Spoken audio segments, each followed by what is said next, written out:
Escúchame bien. Acerca un poco más tu corazón, no solo tus oídos, porque lo que voy a contarte no es un cuento para pasar el rato. Es el testamento de una vida, una confesión tardía que me quema en el pecho y que necesito soltar, como se suelta un pájaro que ha estado demasiado tiempo enjaulado.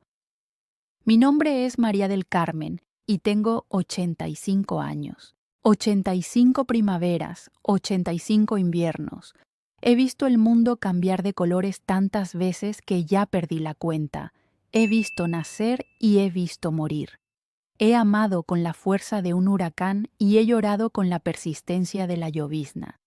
Pero de todos los actos de mi larga vida, de todas las decisiones, buenas y malas, hubo una que casi me borra del mapa. Un error, un solo error, nacido del amor más puro, que me costó el alma. Y hoy, desde este rincón del tiempo que me queda, te lo voy a contar todo. No para que me tengas lástima, Dios me libre, sino para que, si alguna vez te encuentras en una encrucijada parecida, mi historia te sirva de faro en la oscuridad. Quiero que me respondas a esto en la intimidad de tu pensamiento o, si te animas, en las letras de un comentario. ¿Alguna vez has sentido que, por amor a los tuyos, estabas a punto de renunciar a la persona más importante de tu vida, que eres tú mismo? ¿Has sentido esa presión dulce y terrible que te empuja a hacerte pequeña, a desaparecer un poquito cada día para no ser una molestia? Piénsalo bien, porque ahí, en esa pregunta, empezó mi caída.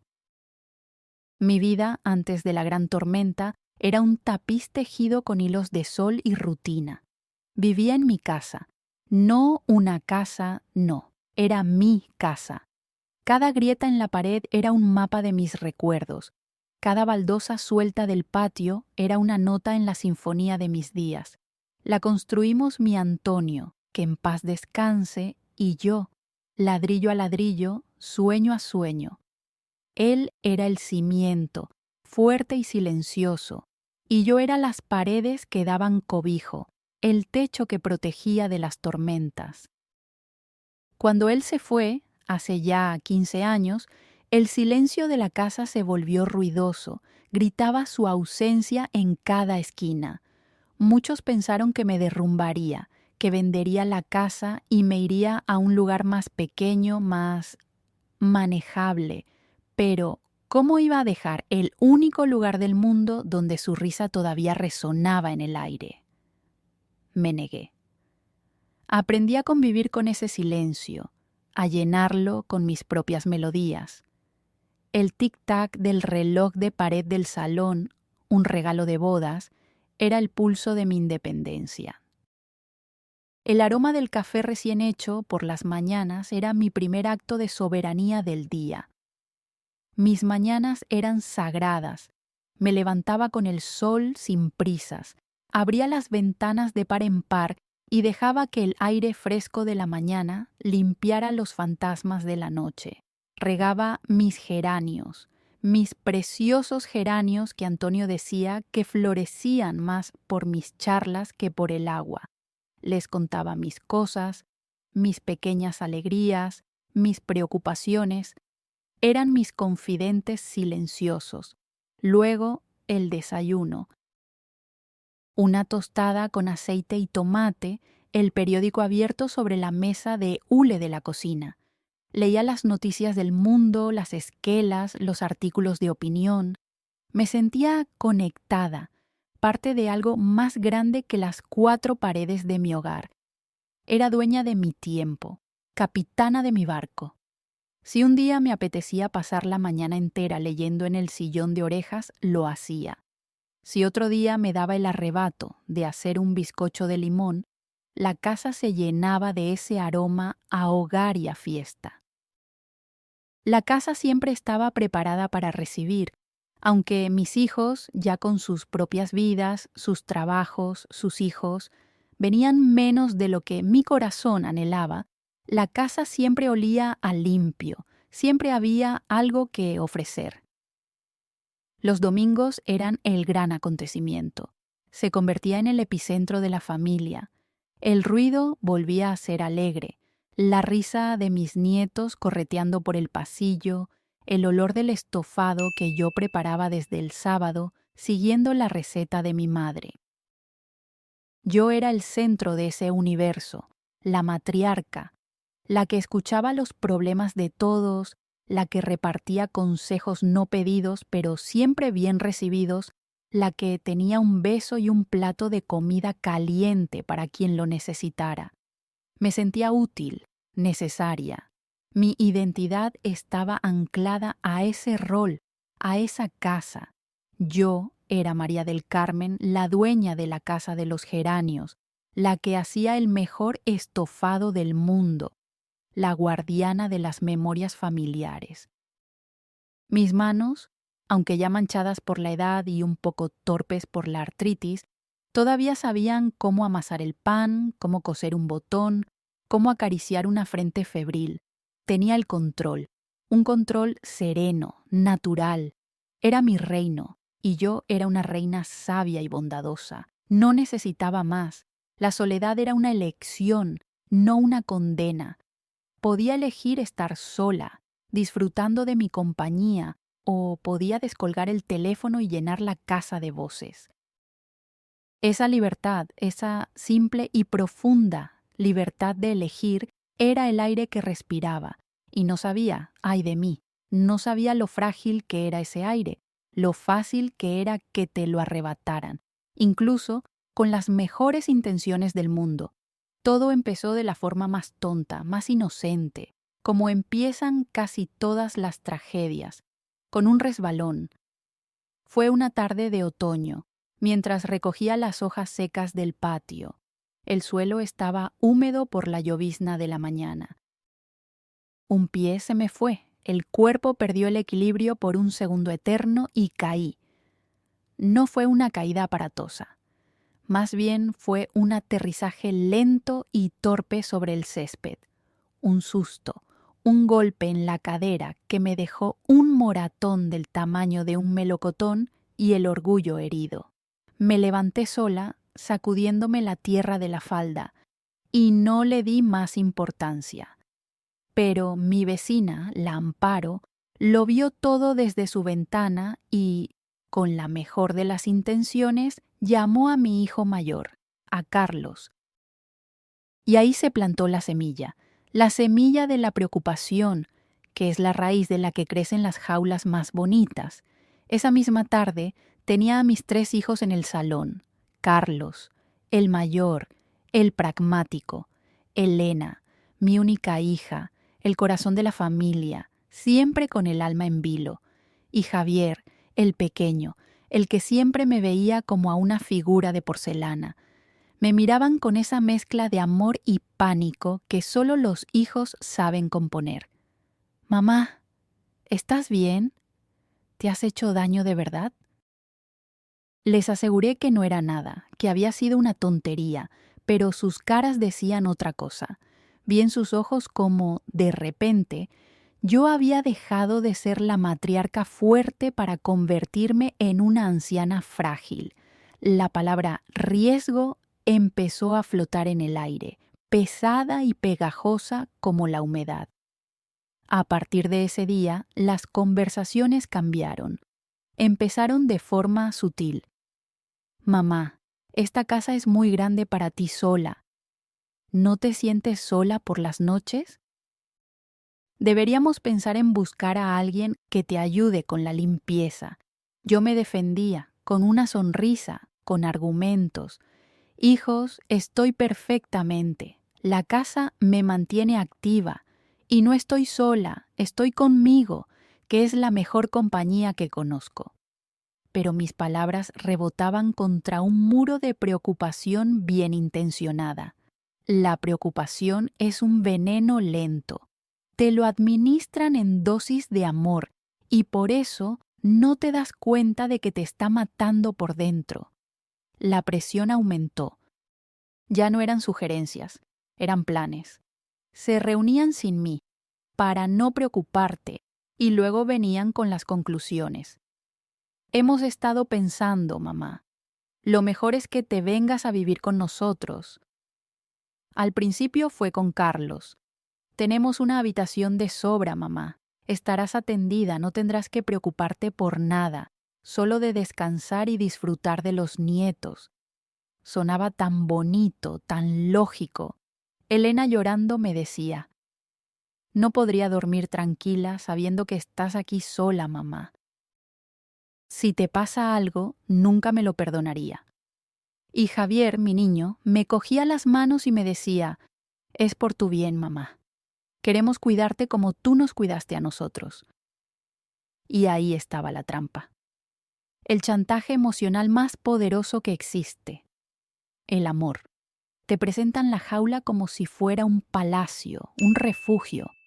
Te dicen que te quitan las responsabilidades como si te quitaran un peso, sin darse cuenta de que esas responsabilidades son los músculos de tu dignidad. Empecé a dudar de mí misma. ¿Y si tenían razón? ¿Y si era una egoísta por querer aferrarme a mi independencia? ¿Y si mi terquedad acababa causándoles un disgusto? La imagen de mí, caída en el suelo, sin que nadie me oyera durante horas, se convirtió en un fantasma que ellos agitaban delante de mí. Me sentía cansada de luchar, de justificar mi derecho a vivir como yo quería. Y un día, después de una de esas conversaciones largas y agotadoras, con mis 3 hijos mirándome con ojos suplicantes, cedí. Dije la palabra que selló mi destino. Dije sí. Y en el momento en que lo dije, sentí un frío que no era de invierno, era el frío de la rendición. Creí que estaba haciendo lo correcto por ellos, por su tranquilidad. No me di cuenta de que, para darles paz a ellos, me estaba declarando la guerra a mí misma. El error estaba cometido. Había entregado las llaves, no solo las de mi casa, las de mi vida. El día de la mudanza fue uno de los más extraños de mi vida. No fue una mudanza, fue un desmantelamiento. Mis hijos, con una eficiencia amorosa y cruel, empaquetaron mi existencia en cajas de cartón. Cada objeto que guardaban era un pedazo de mi identidad que se metía en la oscuridad. Esto, mamá, ¿de verdad lo necesitas? Este sillón es muy viejo, no cabe en mi casa. Estos libros ya te los has leído 1000 veces. Yo, sentada en una silla en medio del caos, me sentía como una espectadora de mi propio funeral. Asentía a todo, sin fuerzas para discutir. ¿Qué podía decir? ¿Que ese sillón viejo guardaba la forma del cuerpo de mi Antonio? ¿Que en las páginas de esos libros estaban mis pensamientos, mis escapes, mis sueños? Se llevaron lo esencial: mi ropa, algunas fotos, mi costurero. El resto, mi vida entera, se quedó atrás, esperando un camión de segunda mano o la caridad. Me instalé en casa de Carlos y su mujer, Marta. Me dieron una habitación preciosa, no puedo negarlo, con una ventana que daba a un jardín cuidado y una cama cómoda. Pero no era mi habitación, era un cuarto de invitados que ahora tenía una ocupante permanente. Las primeras semanas fueron una niebla de extrañeza. Intentaba adaptarme a sus horarios, a sus ruidos, a sus silencios. El café de la mañana tenía un sabor diferente. La comida, aunque Marta cocinaba muy bien, no me sabía a nada. Echaba de menos el peso familiar de mi puchero, el ritual de mis propias especias. Echaba de menos el crujido de mi suelo de madera, el sonido del cartero metiendo las cartas por debajo de la puerta. Poco a poco, la invisibilidad se fue apoderando de mí. Me convertí en un mueble más del salón, un mueble antiguo, querido, pero que ya no se usa. Estaba allí, pero nadie me veía de verdad. Las conversaciones pasaban por encima de mi cabeza. Hablaban de sus trabajos, de los problemas del colegio de los niños, de las vacaciones que planeaban. A mí me dirigían preguntas simples, como si mi cerebro se hubiera encogido junto con mi mundo. ¿Has dormido bien, mamá? ¿Quieres una mantita? No te levantes, ya te lo traigo yo. Me trataban con un cuidado que era una forma de anulación. Me quitaron todas las tareas, no me dejaban poner la mesa, no te canses, no me dejaban fregar un plato, cuidado, que te cortas, no me dejaban ir a comprar el pan, mamá, te puedes perder. Querían protegerme, pero me estaban ahogando, me estaban convirtiendo en una niña, y no hay nada más humillante para alguien que ha vivido 80 años que ser tratado como si tuviera 8. Mi día se redujo a un ciclo de esperas. Esperar a que se levantaran, esperar a que me sirvieran el desayuno, esperar sentada en el sofá a que llegara la hora de comer, esperar a que volvieran del trabajo, esperar. El tiempo, que antes era mío, un lienzo en blanco para pintar a mi antojo, se convirtió en una condena, una sucesión de horas vacías que se estiraban hasta el infinito. Miraba por la ventana durante horas, veía a la gente pasar, vivir sus vidas, tomar sus decisiones, y yo era una prisionera en una cárcel de lujo, una cárcel construida con los ladrillos del amor y el cemento de la buena intención. Empecé a sentirme apagada. Era una sensación física, como si una luz dentro de mí fuera perdiendo intensidad cada día. Mi voz se hizo más baja. Mis opiniones desaparecieron, porque a nadie parecía importarle lo que yo pensaba sobre la política o sobre el libro que intentaba leer. Me sentía como un fantasma en mi propia familia. Ocupaba un espacio físico, pero mi esencia, mi ser, María del Carmen, se había desvanecido. Era la abuela, mamá, un rol, una etiqueta, no una persona. El punto más bajo, el momento en que toqué fondo, fue una tarde de domingo. La casa estaba llena. Había venido también Elena con su familia. Estaban todos en el jardín, riendo, haciendo una barbacoa. Yo estaba sentada en un rincón, a la sombra, con mi mantita sobre las rodillas a pesar del calor. Nadie me había preguntado si quería carne o pescado. Simplemente me pusieron un plato en el regazo con un trozo de pollo que apenas podía cortar. Mis nietos, adolescentes ya, estaban absortos en sus teléfonos. Intenté iniciar una conversación con mi nieta mayor. Le pregunté por sus estudios.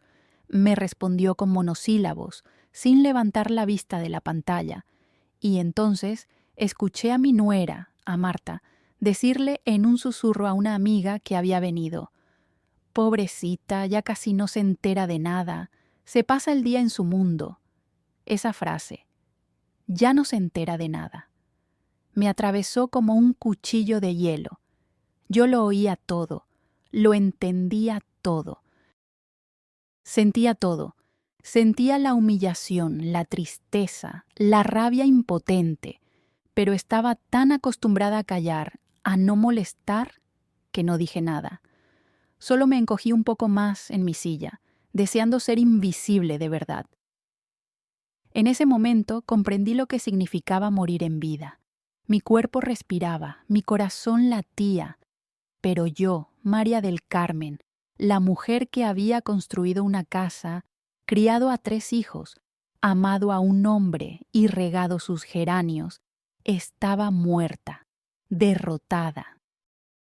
Había aceptado mi destino de ser un objeto de cuidado, un recuerdo viviente, y en la oscuridad de ese sentimiento, en el pozo más hondo de la desesperación, no veía ninguna salida, solo la resignación y la espera del final verdadero. Pasaron los meses en esa penumbra. Me había acostumbrado al silencio de mi propia voz, a la geografía limitada de mi habitación y el sofá del salón. Me había resignado. Creía que ese era el epílogo de mi vida, una larga y lenta despedida, observando el mundo a través de un cristal. Pero la vida, a veces, tiene una forma curiosa de recordarte que sigues aquí. La chispa que encendió de nuevo mi alma no vino de un gran discurso ni de un evento dramático. Vino de un lugar inesperado, en una tarde gris y anónima. Mi hija Elena, sintiéndose quizás un poco culpable por mi apatía, insistió en sacarme a pasear. Fuimos a un pequeño parque cerca de su casa, uno de esos con bancos de hierro forjado y palomas pedigüeñas. Yo caminaba a su lado, despacio, con la mirada clavada en el suelo. Me sentó en un banco mientras ella iba a comprar una botella de agua, y allí, sola durante unos minutos, ocurrió. A mi lado, en el mismo banco, se sentó otra mujer, más o menos de mi edad, quizás un poco más joven. Tenía el pelo blanco y corto, unos ojos vivarachos y vestía un abrigo de un color rojo brillante que era un grito de alegría en medio de la tarde gris. Sacó un teléfono móvil, de esos modernos, y marcó un número. Yo no quería escuchar, pero su voz era clara y llena de una energía que me había olvidado que existía. Ricardo, soy mamá. Escucha, no, esta tarde no puedo quedarme con los niños. He quedado con las chicas del club de lectura para ir al cine. Hubo una pausa. Pude imaginar la insistencia al otro lado de la línea, y entonces ella rió, una risa genuina, y dijo la frase que lo cambió todo. Hijo mío, te quiero con locura, pero mi agenda no es un espacio en blanco que puedas rellenar a tu antojo. Ya crié a los míos. Ahora me toca a mí. Nos vemos el domingo para comer y no llegues tarde. Un beso. Y colgó. Se quedó un momento mirando al frente, con una pequeña sonrisa de satisfacción. Luego se giró hacia mí, que la miraba con la boca medio abierta, y me guiñó un ojo. Los hijos, dijo, como si compartiéramos un secreto milenario. Si les dejas te organizan hasta la respiración. Hay que quererlos mucho, pero desde nuestro propio trono. Desde nuestro propio trono. Esa frase. Y la anterior. Mi agenda no es un espacio en blanco. Algo dentro de mí hizo clic. Un interruptor oxidado que llevaba meses, años quizás, en la posición de apagado, de repente subió con una fuerza inesperada. Me vi a mí misma, sentada en ese sofá, esperando. Vi mi vida convertida en un espacio en blanco para la comodidad de los demás. Vi mi trono, el de mi casa, el de mi vida, abandonado y acumulando polvo.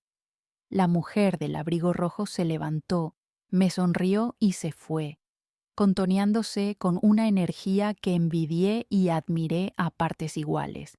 Nunca supe su nombre, nunca la volví a ver. Pero fue mi ángel, mi mensajera. Cuando Elena volvió con el agua, me encontró erguida, con la espalda recta por primera vez en mucho tiempo. Había una luz diferente en mis ojos. Ella lo notó. «Mamá, ¿estás bien?» Y yo, con una voz que no reconocí como la mía, una voz que venía de las profundidades de quien yo era, le dije: «Estoy perfectamente, hija, y tengo que hablar con vosotros, con todos, esta noche».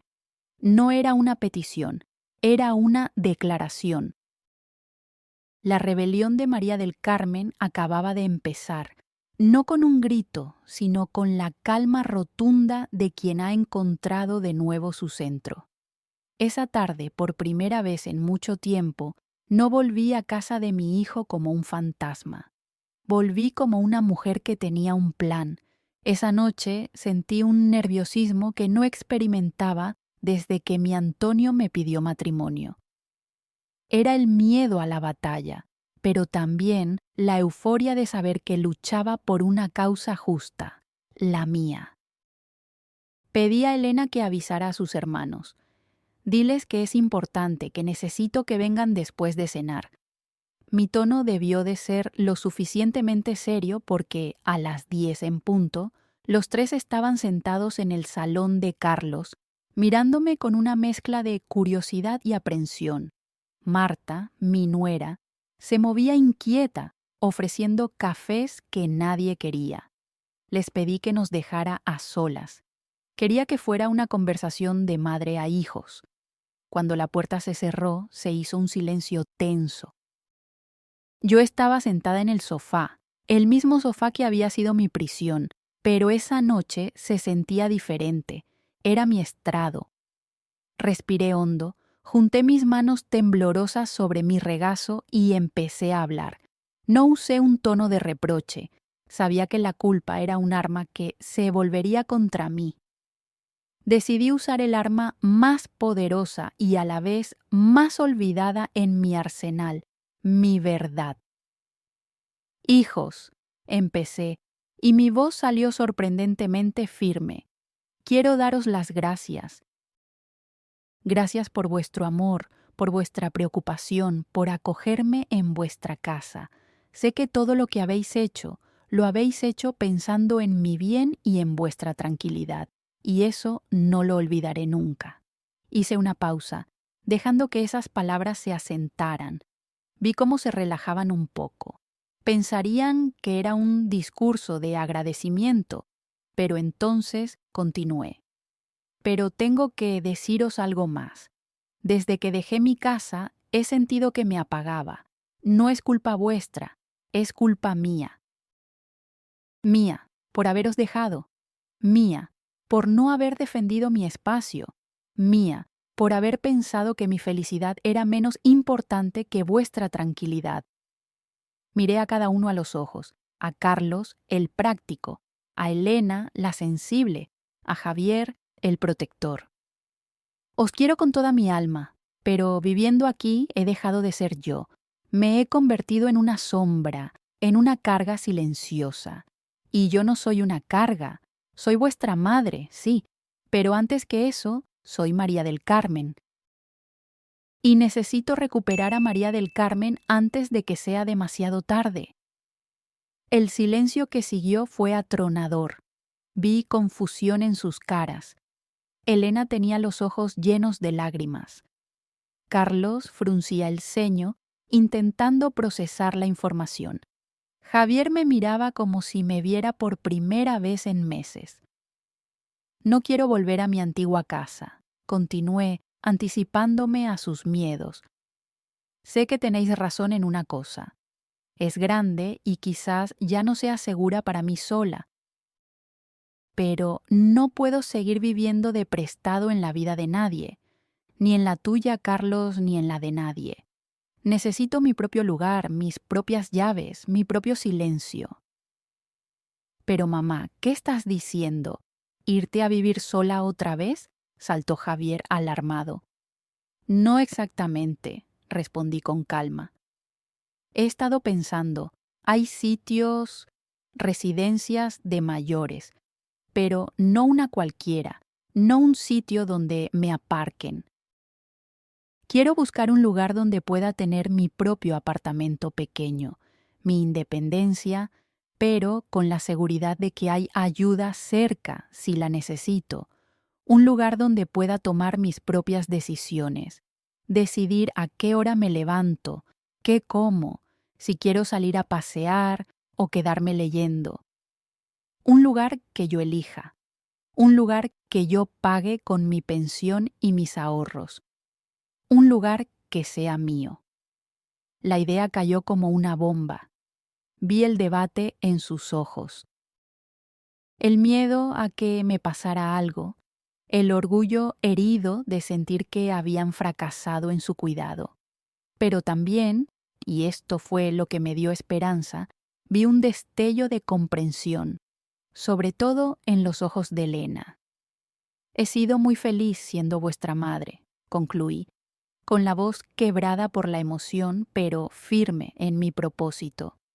He dedicado mi vida a cuidaros, y lo haría 1000 veces más.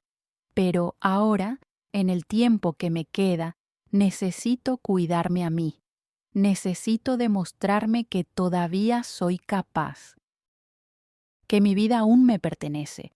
Os pido que me entendáis y que me ayudéis no a decidir por mí, sino a ejecutar mi decisión. Fue una noche larga. Hubo lágrimas, discusiones, miedos, pero me mantuve firme. No cedí. Repetí mis argumentos una y otra vez, no con terquedad, sino con la serena convicción de quien sabe que está luchando por su propia supervivencia. Y al final, agotados y emocionados, lo entendieron, o al menos lo aceptaron. Los días siguientes fueron un torbellino de actividad. Pero una actividad que yo dirigía. Me senté con el ordenador de mi nieto y, con su ayuda, busqué residencias en la zona. Hice una lista. Descarté las que parecían hospitales y me centré en las que ofrecían apartamentos tutelados. Hice llamadas, concerté citas, y mis hijos, cumpliendo su promesa, me llevaron. No opinaban, solo me acompañaban, como yo les había pedido. Visité 3 sitios. En cada uno era yo la que hacía las preguntas. ¿Cuáles son los horarios? ¿Puedo tener mis propios muebles? ¿Hay actividades? ¿Hay un jardín? Finalmente, la encontré. Se llamaba El Mirador, un complejo de pequeños apartamentos para mayores. Tenía una salita de estar con cocina americana, un dormitorio y un baño adaptado. Y lo más importante, un pequeño balcón donde podía poner mis macetas. Mi propio balcón, mi propio trono. Cuando firmé el contrato, sentí la misma emoción que cuando firmé las escrituras de mi primera casa. Era un nuevo comienzo, un acto de autoafirmación. Estaba asustada, por supuesto, pero era un miedo vivo, un miedo que te impulsa hacia adelante, no el miedo muerto y paralizante de la resignación. Estaba reconstruyendo mi vida, ladrillo a ladrillo, por segunda vez. Y esta vez, los cimientos eran de amor propio. Hoy te hablo desde mi pequeño apartamento en El Mirador. Hace ya 2 años que vivo aquí, y quiero ser honesta contigo. No es un cuento de hadas. Hay días que echo de menos mi antigua casa con una nostalgia que duele físicamente.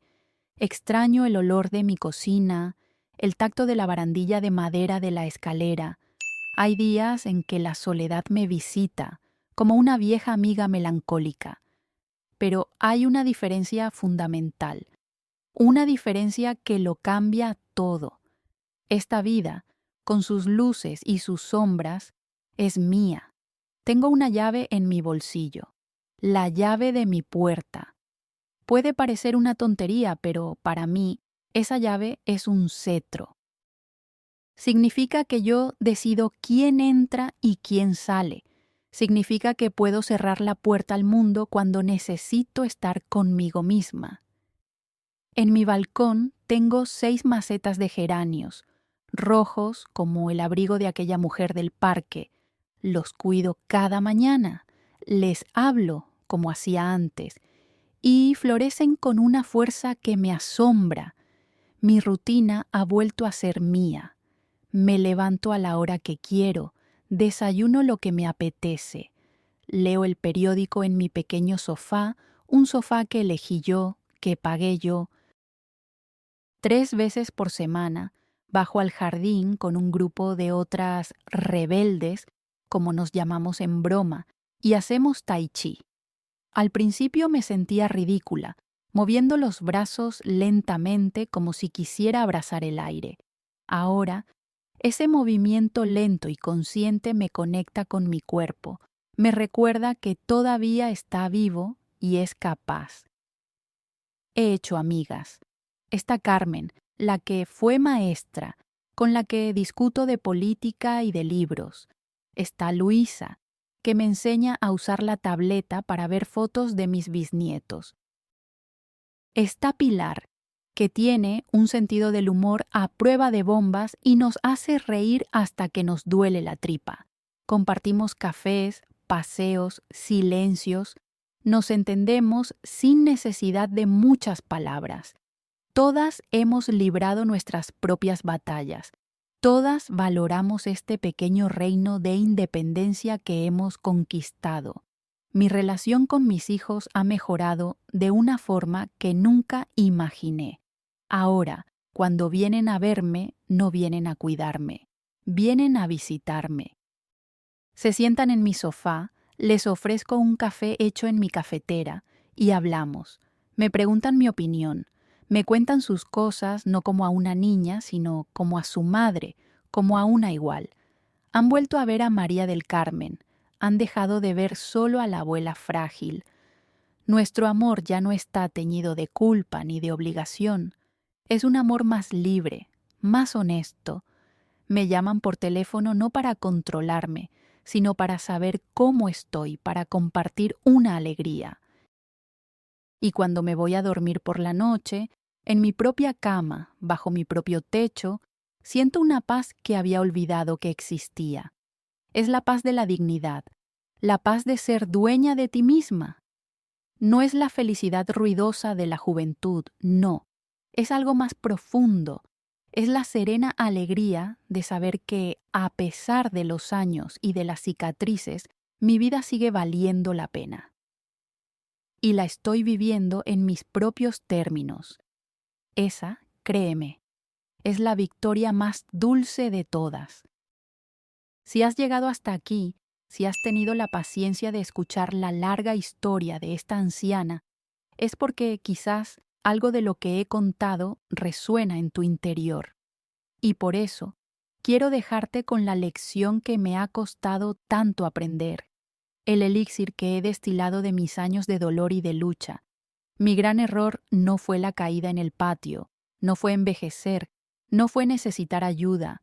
Mi gran error, el error fatal, fue creer que para ser amada tenía que desaparecer. Fue confundir el cuidado con la anulación. Fue entregar el poder sobre mi propia vida pensando que era un acto de generosidad. Y no lo es. El amor, el verdadero amor, el de un hijo, el de un amigo, el de una pareja, nunca te pedirá que te hagas más pequeño para que él pueda estar más tranquilo. El amor que te pide que renuncies a tu esencia, a tus rutinas, a tus pequeños placeres, a tu voz. Ese amor se ha convertido en otra cosa. Se ha convertido en comodidad para el otro, en una forma sutil de egoísmo disfrazado de protección. Aprendí que la dignidad no está en no caerse nunca, sino en levantarse una y otra vez. Y para levantarte necesitas tener tu propio suelo bajo los pies. Aprendí que la independencia no es no necesitar a nadie. Es poder elegir cómo y cuándo necesitas a los demás. Es mantener tu derecho a decidir, aunque tu decisión sea pedir ayuda. Aprendí que ser una carga no depende de tu estado físico, sino de tu estado anímico. Te conviertes en una carga cuando dejas de luchar por tu propia alegría, cuando te rindes y permites que otros vivan tu vida por ti. No dejes que nadie, ni siquiera con el más puro de los amores, te robe tus llaves. Las llaves de tu casa, sí, pero sobre todo las llaves de tu alma. No permitas que tu agenda se convierta en un espacio en blanco para el uso de los demás. Llénala con tus cosas, aunque sean pequeñas. Leer un libro, cuidar una planta, llamar a una amiga, sentarte en silencio a mirar por la ventana porque a ti te da la gana. Esas pequeñas cosas son los ladrillos de tu identidad. Son la afirmación constante de que sigues aquí, de que importas. El mayor acto de amor que puedes hacer por tus seres queridos no es borrarte para no preocuparles, es mantenerte viva, vibrante y dueña de ti misma hasta el final. Porque así les enseñas que la vejez no es un naufragio, sino otra etapa del viaje.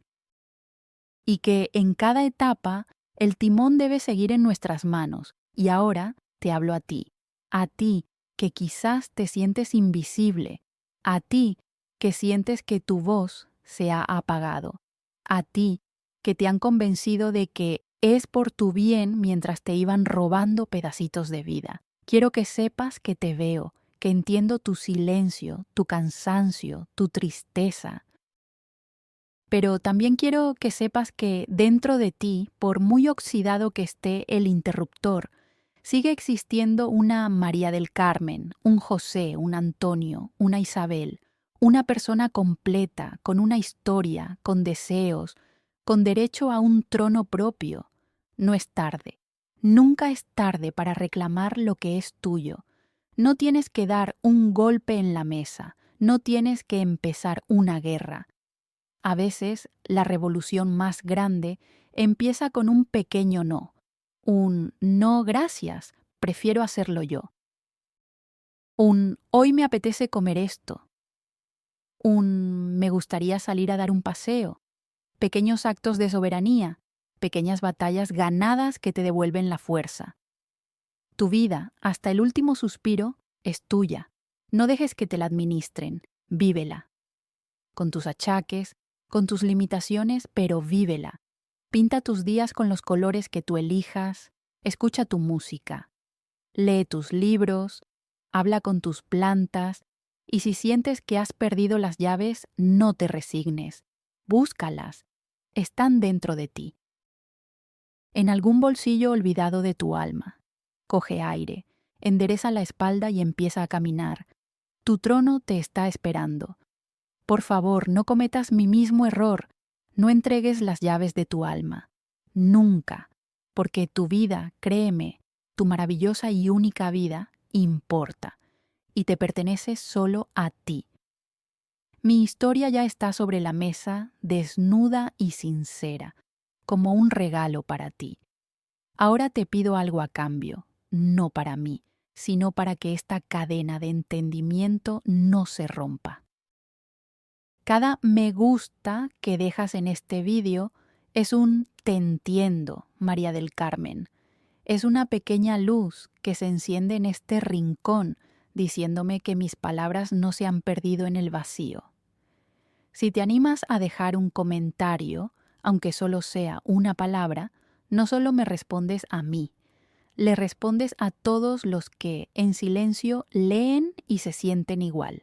Tu voz, tu experiencia, puede ser el consuelo que otra alma necesita para no sentirse sola esta noche. Creemos aquí un murmullo de historias compartidas, y si crees que estas palabras pueden ser un faro para alguien que conoces, para una madre, una tía, una amiga, o incluso para un hijo que necesita entender, compártelo. A veces, la historia de una extraña es la llave que otra persona necesita para encontrar y abrir su propia puerta. Finalmente, si quieres que sigamos sentándonos juntos a desvelar estas verdades que la vida nos enseña, suscríbete a este canal. Hagamos de este espacio una gran familia, una comunidad donde ninguna voz se apague por la edad y donde cada cicatriz se reconozca como una medalla. Juntos somos más fuertes y nuestra historia, créeme, todavía no ha terminado.